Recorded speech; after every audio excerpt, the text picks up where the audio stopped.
Bien, retour en direct ici à l'Hôtel de Ville de Paris pour ce débat sur le thème désirabilité, comment redonner goût à la ville. Je rappelle que vous êtes nombreux à nous suivre, plus de 48 000 personnes en direct en ce moment, grâce au concours de France Urbaine, de la Ville de Paris, bien sûr de la tribune.fr, diffusé sur toutes les plateformes. Je sais beaucoup de frustration depuis ce matin parce que nous avons dû limiter l'accès à l'hôtel de ville pour des raisons sanitaires, mais j'espère que nous nous retrouverons prochainement plus nombreux. En tous les cas, on va avoir un débat passionnant qui va venir clôturer cette matinée avant le palmarès justement des villes en partenariat avec la chaire ETI, la Sorbonne. Justement, le professeur Carlos Moreno va suivre ce débat et ces échanges et nous fera une synthèse à l'issue de cette table ronde. Nos invités, Patrick Ollier, bonjour, vous êtes le président de la métropole du Grand Paris. Ça nous semblait important de vous inviter puisque nous sommes chez vous, ici, à l'Hôtel de Ville, dans cette métropole du Grand Paris. Nous accueillons Christian Estrosi, le maire de Nice et président de la métropole de Nice. Ce n'est pas un hasard si on vous a invité, puisqu'on en parlera dans quelques instants. Nice est entrée au patrimoine de l'UNESCO, c'était un 27 juillet dernier. Et puis, ce n'est pas dans le classement La Tribune, mais c'est dans le classement JDD.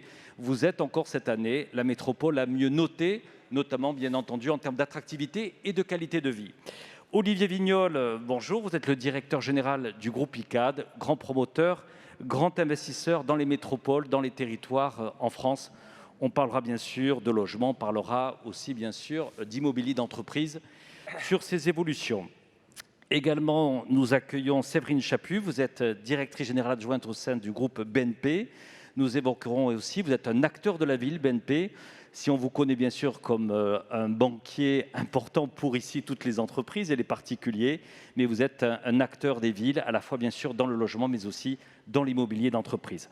Et enfin, nous avons aussi le regard d'une femme qui dirige aux côtés de Jean-Michel Wilmotte une grande agence, puisque c'est une des plus grandes agences en termes d'architecture en Europe, 250 collaborateurs. Bien sûr, repenser à faire des villes sans les architectes, ça ne pouvait se faire. Donc merci à tous les cas à Borina Andrieux d'être avec nous. Première question, Patrick Ollier, on démarre par vous. Allez, je vais être direct. Comment fait-on pour redonner goût à la ville dans une métropole du Grand Paris qui a bien sûr souffert, comme toutes les grandes métropoles mondiales, souffert par la crise sanitaire, souffert par bien sûr une période dans laquelle on a connu beaucoup de fractures sociales, économiques. Comment on redonne goût? Parce que si je vous ai présenté comme président de la métropole, vous êtes aussi le maire de Rueil-Malmaison. Donc j'imagine que c'est un combat que vous menez collectivement avec l'ensemble des maires du Grand Paris. Et ma question directe, c'est comment faire à ce que les gens ne partent pas de la métropole du Grand Paris et aillent à la métropole de Nice? C'est un vaste programme. Je vais essayer d'être bref parce que c'est très difficile à répondre à votre question. Premier point, c'est la quotidienneté. Il y a deux axes forts. Il y a l'avenir, la prévisibilité, l'anticipation, et il y a le quotidien.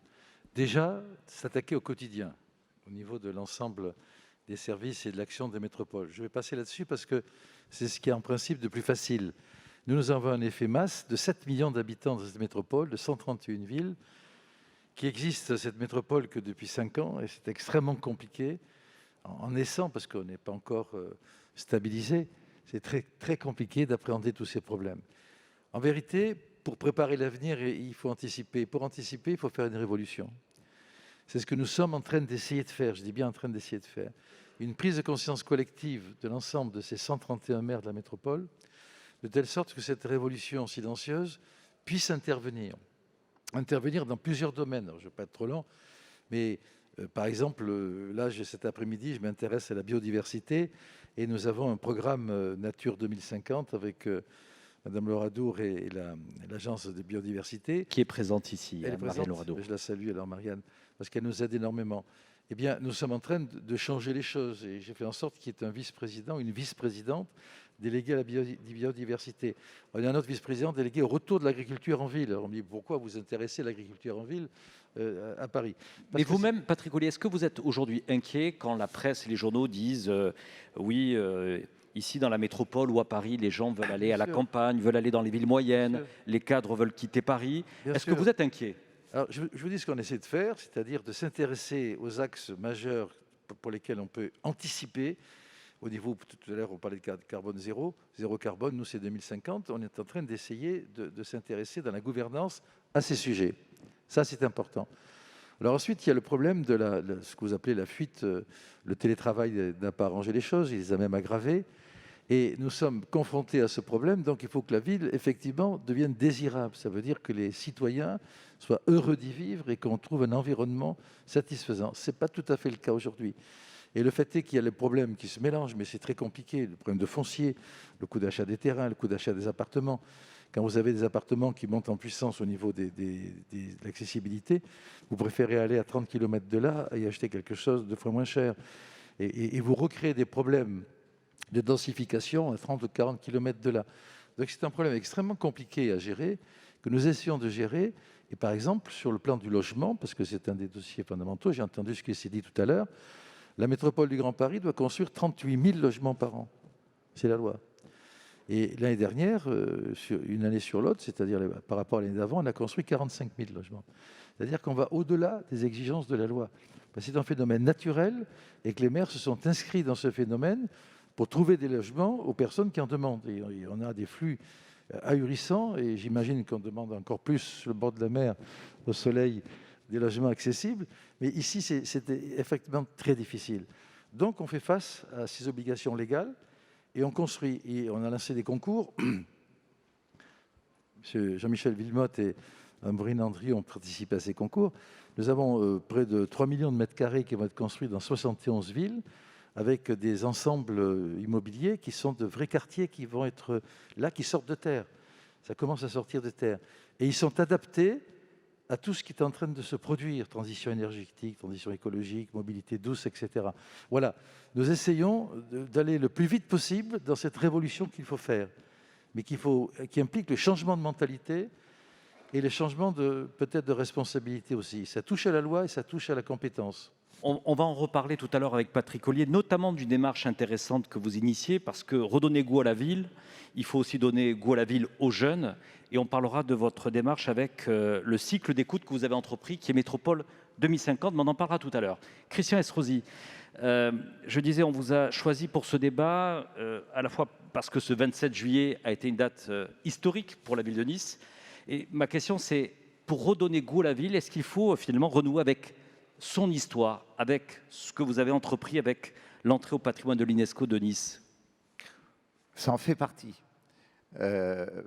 Mais d'abord, j'ai appris à ne jamais être dans l'immédiateté. Je vois les débats aller depuis 2 ans maintenant. On n'ouvre pas un débat sans parler de la transition écologique parce que c'est la mode, parce qu'on nous annonce un chiffre du GIEC une année, de l'autre une autre année, parce qu'on nous dit c'est du moins 40% à atteindre en 2030, puis l'année d'après on nous dit non mais finalement ça sera moins 55, etc. Je pense qu'on ne peut pas dessiner un avenir dans un territoire comme celui de la France, où chacun maîtrise, c'est ce que je dis, moi, vous savez, j'ai abandonné la politique, moi. Je suis un administrateur territorial.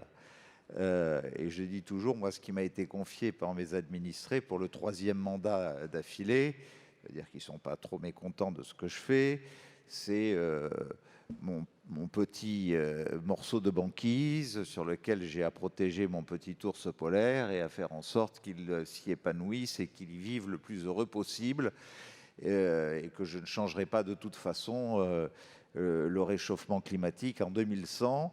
Mais déjà, si j'arrive à protéger du mieux possible les miens et les rendre heureux d'y vivre et à donner du bonheur à ceux qui viennent chez nous, j'aurais gagné une partie. Donc, naturellement, quand on a la durée pour soi, c'est utile.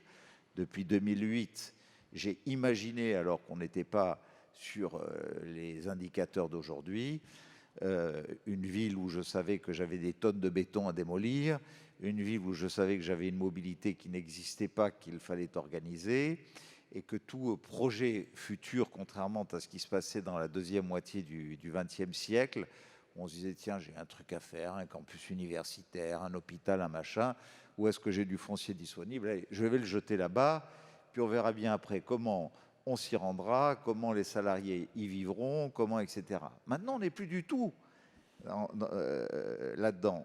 On sait qu'il faut d'abord aménager la mobilité, qu'il faut autour de cette mobilité aménager un plan local d'urbanisme qui d'ailleurs est désormais intercommunal, ce qui est très intéressant, et qu'à partir de là, avec l'intelligence artificielle dont nous disposons, on sait qu'on peut éviter de produire ce qu'on appelle les effets papillons, qui fassent qu'en implantant quelque chose quelque part, 5 km plus loin, on va produire des dégâts considérables en termes de bouchons, de circulation, etc.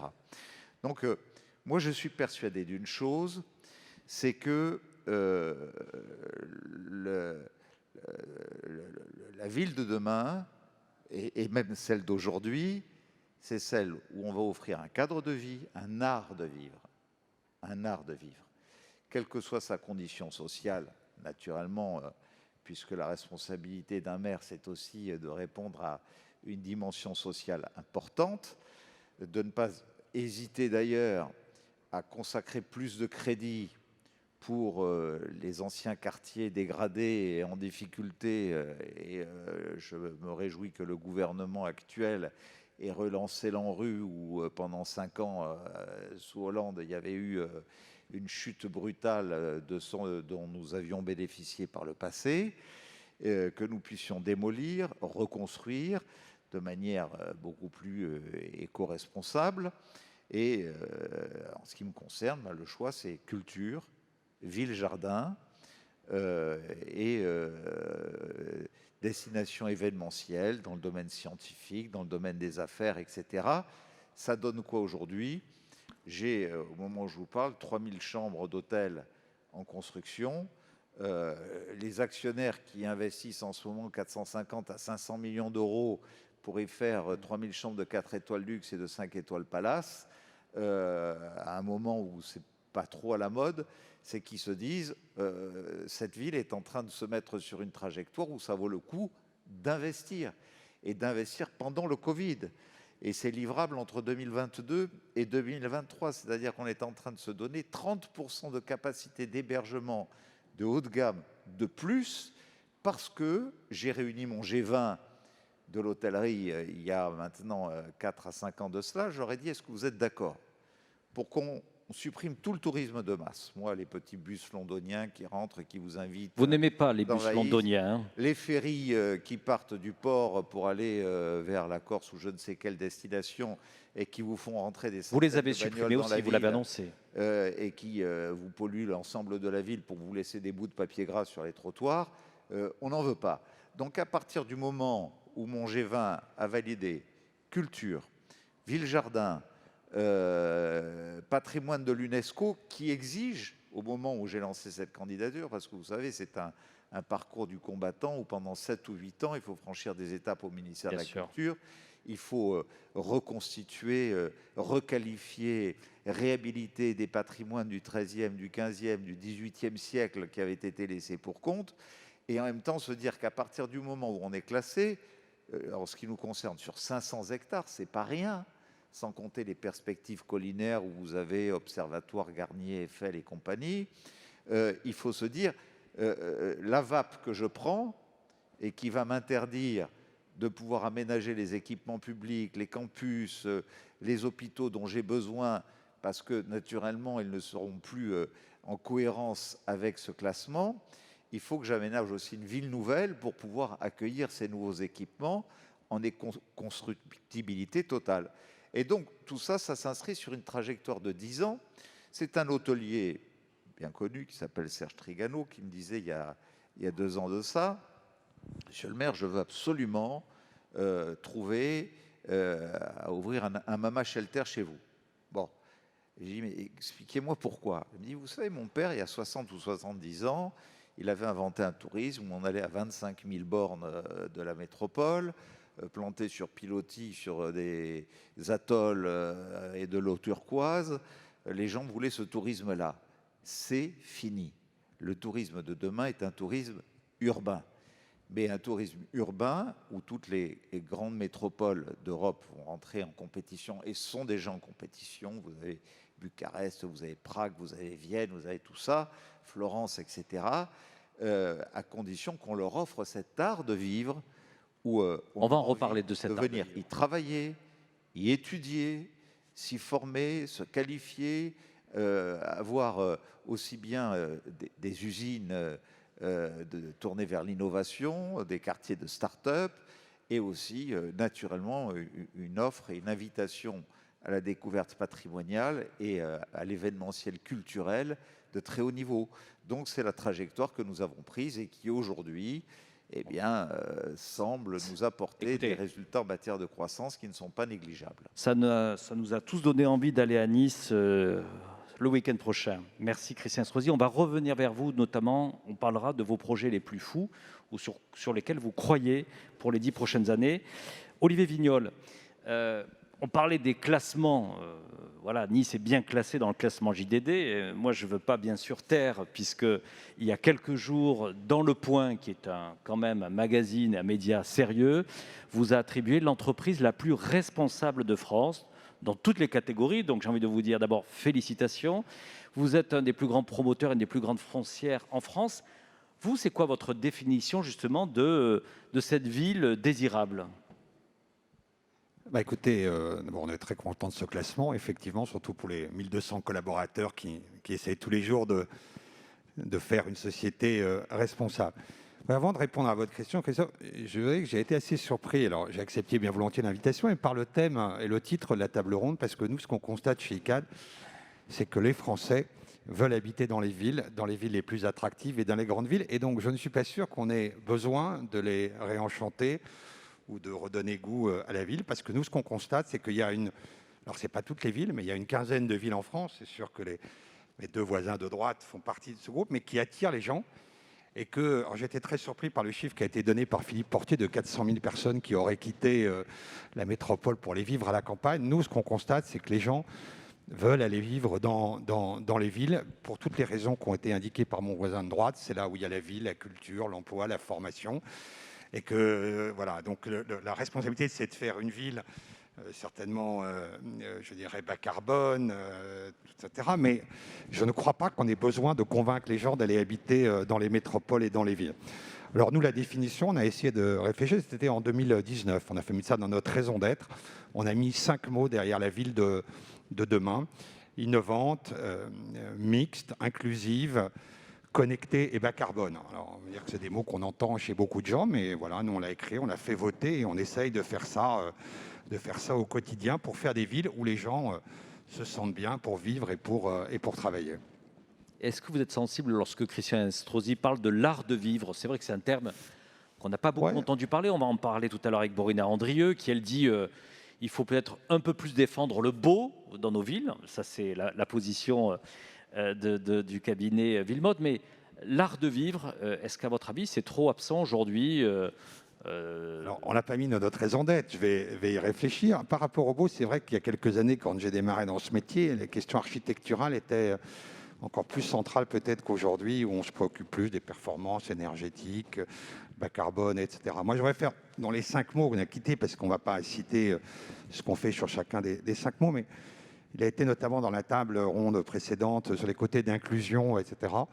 Moi, je crois que c'est une des préoccupations communes de tous les acteurs de la ville. C'est que la ville, il y a un risque qu'elle soit pour les plus pauvres et les plus riches et qu'elle éjecte toutes les classes intermédiaires.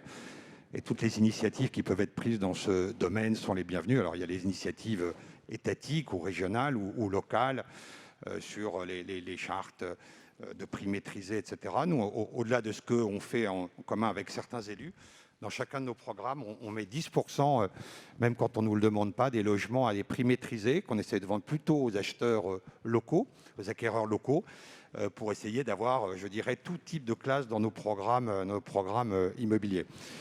Et puis évidemment, puisque c'est le sujet du forum sur le sujet bas carbone, on va faire plusieurs commentaires. D'abord, je ne sais pas si certains d'entre vous connaissent la stratégie nationale bas carbone pour l'immobilier. Elle repose sur 2 hypothèses qui nous semblent totalement fausses. Une première, moins 35% de logements neufs à construire. On manque de logements en France. Donc moi, je ne vois pas bien comment on va atteindre la courbe de 1,5 degré en faisant moins 35% de logements, alors qu'on manque de logements. C'est une des hypothèses centrales. Et la deuxième, c'est la multiplication par 3 du rythme des rénovations des appartements, malgré le succès de MaPrimeRénov', on en est encore très très très loin. Et donc, la probabilité qu'on atteigne la courbe 1,5% pour le secteur bâtiment immobilier, si on ne va pas très au-delà de ces hypothèses de la stratégie nationale bas carbone, elle est juste de zéro. Alors nous, très modestement, on le fait pour nous. C'est la construction bas carbone, ce n'est pas que le bois. Le bois, il n'y en aura pas pour tout le monde et c'est assez cher. Donc tous les sujets de réemploi, de recyclage, de construction avec des bétons un peu innovants sont essentiels pour arriver à cette performance. Alors on a créé une société comme Cycle Up qui fait du recyclage. On a effectivement créé une société dédiée à la promotion en bois, mais il va falloir faire beaucoup plus que ce qu'a prévu la stratégie nationale bas carbone. Et puis on est très sensible parce que ça participe à la performance bas carbone. J'étais il y a quelques semaines avec le président Ollier dans le forum de CDC Biodiversité. On fêtait les 5 ans d'un programme qui s'appelle Nature 2050. La nature en ville, c'est très important. Ce n'est pas toujours facile. Donc comment on rend la biodiversité positive des espaces. On a évidemment besoin des collectivités locales. Nous, on prend des initiatives qui peuvent parfois être modestes. Je la recite, on plante un arbre par habitant de chacun de nos programmes. Évidemment, c'est une petite pierre, je dirais, qu'on apporte. Et puis on essaye, quand les fonciers le permettent, parce que la problématique du foncier a été rappelée par le président Ollier, on essaye de faire ces fameux îlots de fraîcheur. Pas toujours possible parce que ça prend de la place, c'est tellement essentiel. Mais j'aime bien citer des opérations que certains d'entre vous connaissent peut-être, qui sont en Île-de-France, je dirais comme le village des athlètes, où évidemment la Solidéo nous a donné le foncier pour faire, enfin donner c'est un bien grand mot, vendu assez cher, pour faire un îlot de fraîcheur, ou le quartier que nous confie le maire de Versailles, Olivier, le quartier de Gaillier, voilà, pour faire ce type d'opération. Merci Olivier Vignol. Justement, on va donner la parole à une autre professionnelle du secteur qui est Séverine Chaput. Bonjour. C'est vous qui pilotez les activités au sein de BNP Paribas, qui est un vrai aussi acteur de la ville, présent dans le Grand Paris, présent bien sûr dans la métropole de Nice. Est-ce que vous faites le même constat, c'est-à-dire qu'Olivier Vignol, qui dit finalement aujourd'hui le sujet de dire on quitte les villes pour aller à la campagne, pour aller vivre dans les villes moyennes, est-ce que c'est un sujet de journaliste ? Ou quand vous vérifiez en tant que professionnel, la demande, elle est toujours aussi forte dans le Grand Paris, elle est toujours aussi forte. On avait la présidente de la métropole d'Aix-Marseille il y a quelques instants et le président de la métropole de Rouen. Qu'est-ce que vous constatez, vous, sur ce goût à la ville ? Moi, je rejoins pleinement ce qui a été dit. C'est-à-dire qu'on a des villes qui sont aujourd'hui attractives, qui sont dynamiques, et je pense que ça ne se dément pas. Après, ce qui est intéressant, c'est d'essayer de décortiquer le phénomène. Il y a peut-être un peu de communication autour de ce départ des métropoles. On n'a pas complètement vu dans les faits. D'abord, il faut pouvoir se le permettre. Donc, ce n'est pas tout le monde qui a la possibilité du jour au lendemain de quitter la ville pour un ailleurs.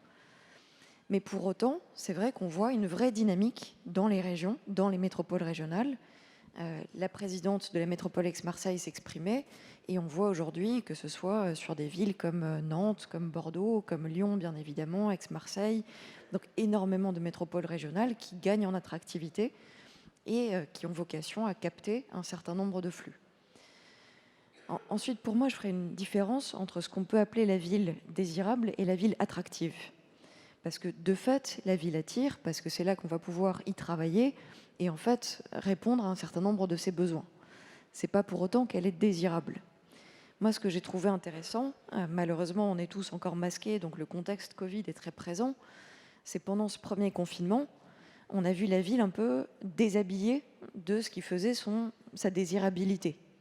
Et on l'a vu dénudée de ce qui faisait son charme en fait.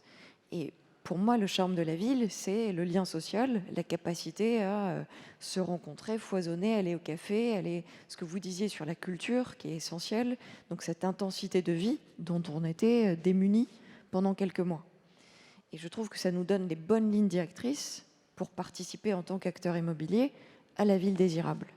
Et donc cette ville désirable, évidemment, les mots que vous citiez, je pense qu'ils sont au cœur de nos métiers, et en particulier celui de la mixité, que ce soit la mixité d'usage à différentes échelles, de l'immeuble au quartier à la métropole, mais également la mixité sociale, et qu'on évoquait également sur les parcours, parce que la ville désirable, il faut qu'elle soit désirable pour tous. Et donc pour tous, c'est quel que soit son niveau de revenu, quel que soit son âge, qu'on soit un enfant dans la ville, qu'on soit une personne âgée, qu'on soit une femme dans l'espace public, il faut créer cette désirabilité pour tous les publics, pour savoir accueillir. Justement, Séverine Chaput, vous êtes sur les deux métiers, comme Olivier Vignol, hein, immobilier d'entreprise et également logement. Est-ce que vous constatez quand même, quand on fait des enquêtes d'opinion, une récente que nous avons fait avec l'Institut IFOP, c'est que les Français aujourd'hui veulent vraiment vivre et travailler dans des distances beaucoup plus réduites. C'est-à-dire le développement du télétravail, ce qui s'est produit pendant cette crise sanitaire, ils imaginent un nouvel imaginaire, une nouvelle expérience entre je suis dans mon logement et je me déplace dans mon entreprise. Ce qui pose, on le voit bien, quelques sujets dans la métropole du Grand Paris, où on voit que aujourd'hui c'est plus difficile de vendre de l'immobilier tertiaire en troisième couronne. Les gens veulent revenir au cœur de la ville ou en première couronne. Et donc, comment vous répondez à ces nouveaux enjeux? Parce que c'est le choix, la décision des entreprises, mais c'est aussi le choix des salariés. Et aujourd'hui, pour qu'une entreprise reste attractive, aujourd'hui, on a besoin de répondre à ces ententes de la manière d'être dans des nouveaux usages au niveau de la ville. En fait, on répond de deux manières. D'abord, dans l'appréciation qu'on a des lieux de travail. Je pense que l'accélération qu'on a vécue, c'est de travailler sur toute la chaîne des lieux de travail, qui peuvent commencer, si je caricature, c'est l'espace qu'on va aménager dans sa cuisine ou son salon pour pouvoir télétravailler. Et puis quand on dézoome un petit peu, ça va être le lieu d'espace collectif, connecté, sécurisé, où on va retrouver du lien social qui va répondre plus ou moins à l'appellation de tiers-lieu, qu'on va pouvoir trouver soit à l'échelle de son immeuble, soit à l'échelle de son quartier. Et puis encore, quand on tire le fil, en fait, on va jusqu'au siège de l'entreprise qui doit aujourd'hui proposer autre chose, une autre expérience que le simple fait de travailler qu'on peut faire d'ailleurs. Et donc, je pense que c'est extrêmement motivant, justement, pour repenser des espaces de travail qui vont, quand je dis proposer autre chose, c'est finalement proposer une expérience d'apprentissage, de lien social, d'innovation et de faire ensemble des choses qu'on ne peut pas faire individuellement à distance. Et donc, on pense que pour nous, c'est quelque chose qui ouvre des pistes de développement qui sont très riches, de se dire on va penser cette chaîne de lieux, d'espaces de travail, mais également de parcours, parce que ça se traduit par des parcours urbains et par des temps qui sont différents. Donc il peut y avoir des temps où on va être chez soi, des temps où on va être à l'échelle de son quartier, de son micro-quartier, et puis des temps où on va profiter pleinement des capacités à se déplacer dans la métropole, et notamment métropole du Grand Paris. Merci Séverine Chaput. Bourrine Andrieux, je disais, l'agence Villemotte et Associés, 250 collaborateurs, une des plus grosses agences en Europe. Vous aviez écrit avec Jean-Michel Villemotte un livre il y a, je crois, 15-20 ans, et vous parliez d'architecture intérieure de la ville, un terme que l'on entend peu, et pourtant, j'allais dire, pleinement d'actualité. Voilà, c'est tout à fait ça. En fait, l'agence a écrit ce livre il y a presque 20 ans, l'architecture intérieure de la ville. Pourquoi? Parce que si vous traitez la ville comme vous traitez votre maison, avec le revêtement au sol qui sont les trottoirs et l'asphalte des rues, si vous le traitez avec les plantes vertes qui sont les arbres, les luminaires, le mobilier urbain, etc., est-ce que vous avez envie de jeter un papier ou un mégot de cigarette dans votre propre maison? Non. Donc pourquoi le feriez-vous dans la ville? Et j'en arrive au beau, c'est-à-dire que pour traiter la ville et pour être bien dans une ville, il faut la traiter comme sa propre maison. Et pour que cela puisse se faire, il faut donner une certaine fierté aux gens de l'habiter. Et je pense que c'est ce que nous faisons dans nos projets. Nous travaillons dans une trentaine de pays, mais nous sommes très, très, très attachés à la France. Et vous le savez bien, puisque nous travaillons beaucoup dans la métropole du Grand Paris, mais également beaucoup à Nice, où nous avons même une agence qui est dans le stade du Nice, où tout le monde veut travailler. Je ne sais pas pourquoi, c'est comme ça. Mais pour vous dire qu'il faut qu'on mette le beau à l'ordre du jour. Ce n'est pas parce qu'on va faire une architecture frugale et responsable, ce n'est pas parce qu'on va faire du logement social ou on va faire des rénovations. Le beau peut être présent dans chaque détail, dans chaque façon d'appréhender la ville. Et ça va du plus grand, de la métropole et de la polycentricité de ce qu'on fait dans les différentes métropoles, jusqu'au, y compris, le banc qu'on va dessiner et qu'on va mettre à disposition des gens. Brunet Andrieux, justement, le beau, mais vous dites le beau, pas nécessairement le beau est cher. Non.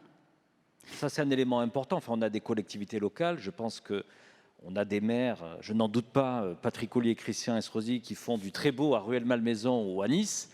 Mais il y a aussi une question, ça fait l'objet bien sûr des débats, notamment sur la question de la transition juste. C'est comment conciliez-vous votre conviction de faire du beau et à la fois qui reste accessible pour les collectivités locales?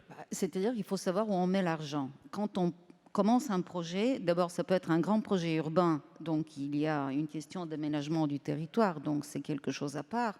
Mais après, quand on parle d'architecture et de prescription architecturale, il faut partir d'un budget. Nous, quand on commence un budget dans notre agence, c'est pas honteux de donner ça comme cahier des charges dès le départ. On donne 19 mètres et demi à la corniche à ne pas dépasser, il y a une ligne rouge de recul, etc. Pourquoi ne pas donner un budget? Comme ça, on est sûr de rester dans des budgets qui sont impartis et tout à fait et assurer une qualité de dessin. Parce qu'on ne dessine pas pareil à 1 500 € le mètre carré ou à 15 000 € le mètre carré. Je caricature, mais c'est un peu ça. Oui, allez-y. Ensuite, il y a le choix des matériaux. Il faut choisir des matériaux pérennes, mais qui soient locaux, que ce soit le bois dont on parle beaucoup, mais ça peut être la brique, la pierre. Tout ça, ça doit venir. On parle toujours des 100 km autour du projet maximum parce qu'il faut construire local. Donc, on diminue l'empreinte carbone, on apporte des choses et c'est logique de construire local. Juste un dernier mot, on va éviter, on est à l'hôtel de ville de Paris, donc je ne vais pas rentrer dans les débats sur hashtag saccager Paris et tous ces débats-là, qui seraient certainement des bons débats, mais on les mettra à plus tard. Mais quand même, le beau, c'est un sujet quand même assez subjectif. Pour vous, c'est quoi le beau? Le beau, c'est quelque chose qui vous rend fier de vous promener dans votre rue, de montrer votre quartier, d'apprendre à vos enfants qu'il faut respecter l'espace public. Il faut construire d'une façon à donner un espace public qui se dilate suffisamment. Le beau n'est pas de mettre des murs végétaux, c'est de mettre des espaces partagés qui soient logiques et qui soient utilisés. Et là, justement, on arrive à cet élément transgénérationnel, une mixité sociale, parce que c'est là où les gens se rencontrent. Et pourquoi en Italie, souvent, les choses marchent peut-être un peu mieux dans certaines zones? Parce que tout le monde mange la même chose et porte à peu près les mêmes vêtements. Ici, si on a ce partage devient vraiment un lien de cohésion sociale. Et on peut élever le débat. Je souligne, le beau peut être modeste, mais il peut être de grande qualité et peut inciter des vocations et cette cohésion qui nous est tellement utile. Avant de laisser la conclusion à Patrick Ollier et Christian Estrosi, peut-être Olivier Vignol, de votre point de vue, qu'est-ce qui va être les éléments, vraiment les lignes de force qui vont certainement être des éléments de rupture sur la ville 2025-2030? Vous êtes vous-même cofondateur de la chaire ETI La Sorbonne, c'est-à-dire que vous travaillez aussi avec des universitaires.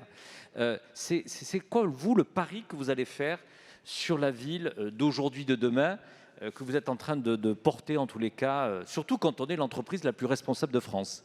Oui, enfin, alors, nous, notre préoccupation, c'est d'abord d'écouter les élus locaux, qui ont la responsabilité quand même de concevoir la ville. Nous, on essaie de traduire leur vision et de la traduire en bâtiment. Parce que vous avez deux clients, vous avez les maires, et puis vous avez le particulier qui vient vous acheter dans la bulle de vente. Notre premier, pas client, mais donneur d'ordre, ce sont les élus, puisque c'est eux qui ont une vision de leur territoire. Alors, on peut parfois aider à la construire ou à y contribuer, mais enfin, c'est le début de la chaîne, il est là, donc ça, c'est important pour nous. Puis après, on va avoir cette... Alors nous, ce qui nous intéresse effectivement beaucoup, c'est pour ça qu'on le répète, ce risque d'une ville non inclusive, il existe vraiment avec ce qu'il y a des gens les plus riches et les plus pauvres, et puis toute une partie qui est chassée. Ça, nous, c'est un sujet sur lequel on travaille beaucoup. Puis l'autre sujet, c'est la ville bas carbone, me dit, parce que les hypothèses de la SNBC, ça ne marchera pas.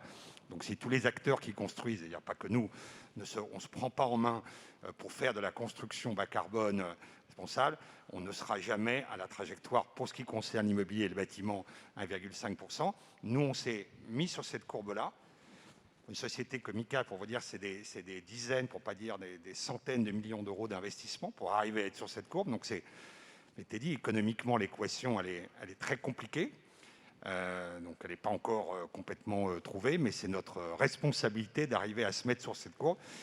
Et je pense qu'encore une fois, comme on l'avait été au moment du plan du Grenelle, le plan bâtiment du Grenelle, où on n'a pas attendu les textes qui sont sortis 12 ans après. C'est pareil pour la stratégie nationale bas carbone. Le secteur immobilier va essayer d'être en avance sur la réglementation. Merci Olivier Vignol. Séverine Chaput, Jean-Laurent Bonafé était avec nous, le grand patron de BNP Paribas, l'année dernière ici au forum Zéro Carbone. Vous, c'est quoi le projet que vous avez un peu dans les cartons? Alors je sais bien, il y a quelques concurrents autour dans la salle des promoteurs immobiliers, mais quel est le projet que vous avez envie de mettre en œuvre qui va, selon vous, répondre à cette ville de demain dans laquelle, bien entendu, on veut qu'elle soit plus inclusive, plus écologique? C'est quoi le sujet que vous aimeriez bien mettre en œuvre? En tout cas, un sujet à mettre en avant et qui fait le lien avec cette appréciation un peu de la ville comme une maison, parce que je trouve que c'est très parlant. Parce qu'en fait, si on voit la ville un peu comme une grande colocation, ça veut dire qu'on doit réfléchir aux espaces communs. Quels sont les espaces privatifs, quels sont les espaces communs? Et je pense qu'on a un vrai enjeu en tant qu'acteur de l'immobilier de faire en sorte que chacun des mètres carrés produits par nos différents métiers soit des mètres carrés 100% utiles. Et donc le sous-jacent de ça, c'est une question de réutilisation, de réemploi et aussi de mutualisation. Et je trouve que ça ouvre un pan passionnant de nos métiers, parce que ça veut dire qu'on n'est pas dans une logique où on livre, on donne les clés et on s'en va, mais on est dans une logique de coordination, d'accompagnement de la prise en main par les usagers, de partage d'usage, parce que rien de tel que des mètres carrés 100% utiles pour en construire moins aussi, et s'assurer d'une empreinte environnementale vertueuse. Et donc, c'était notamment des échanges qu'on avait encore récemment, je pense à un échange avec le maire du 18e arrondissement, pour se dire quels sont un peu les métiers de l'immobilier qui vont permettre de gérer des quartiers et d'accompagner la prise en main par des usagers qui vont partager des ressources communes. Merci Séverine Chaput. Christian Estrosi, dans les projets fous dans les cartons, il y a un projet qui n'est pas dans les cartons parce qu'il commence à être un peu connu, bien sûr, et qui fait l'objet de beaucoup de débats. Finalement, faire cette ville qui redonne goût à la ville, il faut avoir aussi un peu d'audace. Vous aviez un palais des congrès qui s'appelle Acropolis, on le connaît, et vous avez fait le choix en disant « je veux le détruire, il ne répond plus aux enjeux environnementaux » pour redonner justement une vraie forêt urbaine, une vraie coulée verte au cœur de Nice. C'est un des projets qui structurera votre futur mandat? Bon, tout le monde a utilisé l'expression bas carbone. On sait très bien que pour obtenir les objectifs à atteindre, il faut une addition de solutions sur tous les volets. Donc, naturellement, vous dire que l'isolation des bâtiments, c'est presque le premier sujet le plus émetteur. Aujourd'hui, je viens d'obtenir sur le plan de relance 100 millions d'euros de l'État pour tout le parc des campus universitaires qui date d'avant 2002-2003, où globalement au mètre carré, on produit 98 kg de CO2 par an, et là où nous allons passer à 5 kg de CO2 par an, grâce à ce programme d'isolation. Alors vous imaginez qu'à l'échelle de 12 campus universitaires, déjà, ça produit des effets dans la ville. Et si vous y ajoutez les programmes en rue sur la requalification et les réhabilitations du parc locatif social, si vous y rajoutez les programmes sur les bâtiments publics, sur les aides aux particuliers, c'est un volet. Après, comme je le dis toujours, il y a la mobilité. Et je refuse, moi, contrairement à d'autres, d'être le maire qui est pour une solution plus que pour une autre, ou une solution contre une autre. Je suis le maire des automobilistes, je suis le maire des cyclistes, je suis le maire des piétons, et je suis le maire des usagers des transports collectifs. Et donc, je veux qu'il y en ait pour tout le monde, et que chacun n'ait pas l'impression qu'on a une attitude discriminante à leur égard. Donc, on essaie d'apporter des réponses à tout le monde. Naturellement, je veux avoir une circulation automobile apaisée. Je veux avoir des zones à faible émission, soutenir le plus possible cette écomobilité. Et aujourd'hui, deux sujets dans les plans locaux d'urbanisme que je viens de rajouter, qui ne sont pas négligeables, c'est que plus aucun permis de construire n'est accordé, je le dis devant à la fois le représentant d'un promoteur et puis d'un architecte, qui sont des entreprises qui participent activement et de manière très loyale à nos programmes, si 80% des places de parking collectif des immeubles particuliers ne sont pas équipées en prise de recharge électrique, parce qu'on sait qu'à peu près 90% des gens qui font l'acquisition d'un véhicule électrique le rechargent la nuit chez eux, plus qu'en voirie. Nous avons mis dans notre plan local d'urbanisme que, puisque vous disiez chaque fois qu'il y a un habitant de plus dans un immeuble, on plante un arbre, que ce ne soit pas n'importe quel arbre. J'ai fait une commission d'experts, j'ai fait une charte de l'arbre. Bon, on connaît tous les palmiers de la promenade des Anglais, naturellement. Je n'irai pas enlever les palmiers qui sont une œuvre d'art et un élément décoratif de la promenade des Anglais, mais on ne va plus planter de palmiers dans la cité. Pourquoi ? Parce qu'aujourd'hui, on a besoin d'espèces qui absorbent 100% de l'empreinte carbone d'un citoyen émise par an dans la cité, qui apporte un rafraîchissement de 5 à 6 degrés en période caniculaire lorsqu'on passe sous une plantation, et qui constitue des îlots de fraîcheur. On sait que chez nous, par rapport à un climat méditerranéen, c'est l'érable, c'est le micoucoulier, c'est le tilleul, etc., etc. Et donc, si dans le permis de construire, on ne s'engage pas à faire ce type de plantation, on n'a pas son permis de construire. Un mot, Christian Estrosi. Je termine, parce que c'est important. Aujourd'hui, il faut de l'énergie. On nous parle d'augmentation du coût de l'énergie. Il faut de l'énergie qui ne produise pas de CO2, et il faut de l'énergie moins chère. J'ai inauguré hier après-midi avec le groupe IDEX le premier réseau européen de chaud et de froid produit à partir de la nappe phréatique d'un fleuve, où nous allons desservir déjà 50 immeubles dans notre nouvelle zone d'activité de Nice Méridia, et où nous allons arriver à un coût de production, de facturation de l'énergie 15% moins cher que ce qu'elle est lorsqu'elle est acheminée par les réseaux traditionnels, et en même temps produire 0% de CO2, c'est-à-dire que dans la balance des moins 55 à atteindre à l'horizon 2030, ce réseau va peser à lui seul pour moins 6,8. C'est déjà un gain considérable. Et vous me parliez d'Acropolis. On terminera sur Acropolis. On termine là-dessus parce que c'est un des éléments les plus significatifs. C'est une usine à charbon en cœur de ville ancienne. Une usine à charbon qui fait 21 000 mètres carrés et qui produit 1700 tonnes de CO2 dans le quartier par an. Est-ce que vous trouvez que c'est vertueux ? Bon, c'est une construction des années 40, dont la conception même en termes de congrès ne répond plus à la vision qu'on a des congrès d'après-Covid. Et raser ces 21 000 mètres carrés pour y faire 8 hectares sur lesquels on va planter 1500 arbres qui vont produire, qui vont absorber 50 tonnes de carbone par an.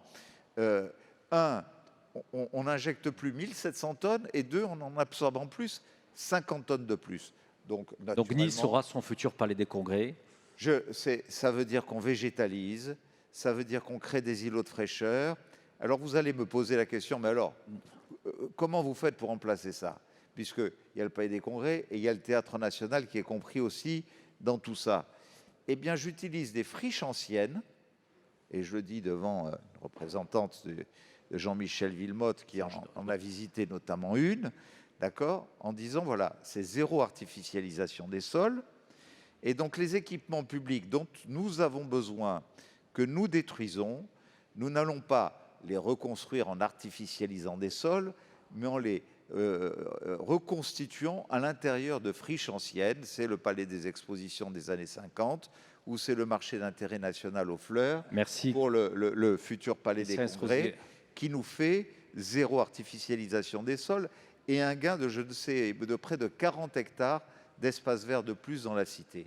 On viendra à Nice, j'en suis convaincu, beaucoup dans la salle viendront. Juste un mot de conclusion, Patrick Ollier, parce qu'on doit rendre l'antenne. On a dépassé le palmarès en partenariat avec France Urbaine, la chaire ETI va démarrer. Patrick Ollier, peut-être juste terminer en disant construire la ville désirable, c'est la construire avec les jeunes, et c'est ce que vous faites avec une démarche assez originale, Métropole 2050. Eh oui, il faut que je conclue, je n'ai pas encore dit un mot. Et ce que je voudrais, c'est que ceux qui nous écoutent comprennent que la révolution est en marche. Ce que vient de dire Christian, j'y souscris tout à fait, je ne vais pas y revenir, il a raison. Et nous faisons la même chose à la métropole du Grand Paris, mais malheureusement depuis 5 ans seulement. Le problème, c'est que la politique nationale a abandonné l'aménagement du territoire. Et pour moi, c'est une grande tristesse, car l'aménagement du territoire abandonné fait que les métropoles sont attractives parce qu'elles créent l'emploi, parce qu'il y a le développement économique et que tout le monde veut y aller et qu'il n'y a pas d'autre activité ailleurs. Et ces flux s'opposent, ça c'est l'attractivité, j'appellerais moi le confort de vie plutôt que là, au confort de vie des citoyens. Et ces citoyens qui sont dans notre métropole ont un confort de vie qui se dégrade. Et en même temps, il y a l'appel de ceux de l'extérieur qui veulent venir. Comprenez la complexité des choses. Et sur ces 7 millions d'habitants, nous sommes très embêtés parce qu'on essaie de faire du rééquilibrage territorial, car sur l'est et le nord de Paris, effectivement, il y a des problèmes de personnes défavorisées, il y a des énormes problèmes de pouvoir d'achat. On essaie de faire du rééquilibrage territorial tout en faisant de la modernité. Alors je termine sur la manière qu'on a utilisée, qui est la plus rationnelle possible. On a lancé 3 concours de la métropole. Ça fait en tout 100 villes sur les 131 qui vont avoir, je l'ai dit tout à l'heure, je le répète, des quartiers transformés avec du beau et de l'esthétique, avec des architectes de grand talent et des promoteurs et des aménageurs de grand talent aussi, avec ICAD et d'autres. Et c'est vrai que ces 100 villes vont voir des quartiers qui sortent du sol maintenant. Tous ces quartiers sont imaginés à partir de ce qu'on a dit, je n'y reviens pas, transition énergétique pour l'isolation, etc., les mobilités douces, bien entendu, et du vert, c'est-à-dire des espaces verts, de telle sorte que ce confort de vie dans ces nouvelles villes qui se construisent permettent aux gens d'y rester déjà, et à ceux qui veulent y venir, d'y venir. Ça représente plus de 3 millions de mètres carrés qu'on est en train de construire, c'est à peu près 30 000 logements neufs et 5 000 logements sociaux, n'oubliez pas les logements sociaux, et on construit 200 km de pistes cyclables dans ces nouveaux quartiers. C'est-à-dire qu'à Nice, et bravo Christian, ce que tu fais dans ta métropole, et nous, on essaie aussi de le faire à Paris et la métropole du Grand Paris, d'adapter cette modernité avec le numérique, bien entendu, et tout ce qu'on a dit, à la construction de cette nouvelle ville de demain. C'est pas facile parce qu'en même temps, ceux qui veulent partir, il faut les retenir. Donc, dans le dernier concours, et je termine là-dessus, on a fait 3 thématiques. Comment transformer les bureaux en logements? Parce que les bureaux se vident. Et oui. Et puis, deuxième thématique, les friches industrielles. Tu parlais de friches. Donc, nous, ce qu'on veut, c'est que ces friches soient utiles pour la modernité et la modernisation des villes. Et la troisième thématique, c'est les quartiers de gare. Car on a 200 km de circuits de métro, 67 gares, et la métropole s'intéresse à la construction de ces quartiers de gare. Tout ce que je viens de dire, c'est un programme qui va se développer sur une dizaine d'années. C'est considérable et j'espère que ça permettra que le confort de vie nouveau des citoyens métropolitains leur permette de rester dans la métropole et que ça permettra cet art de vivre dont tu parlais, parce que je n'ai pas besoin d'expliquer qu'au niveau culturel, universitaire, nous sommes très bien servis pour la santé et tout le reste. Voilà, donc nous avons la volonté, nous avons... Enfin, c'est plus complexe parce qu'on a quand même 131 maires avec des mentalités, des positions politiques différentes. C'est très compliqué. Et j'espère qu'on va gagner ce pari pour la population et pour les métropolitains. Merci Patrick Ollier. On retiendra la leçon qu'il faut défendre notre art de vivre à Paris et à Nice. Merci à vous 5 pour ce débat.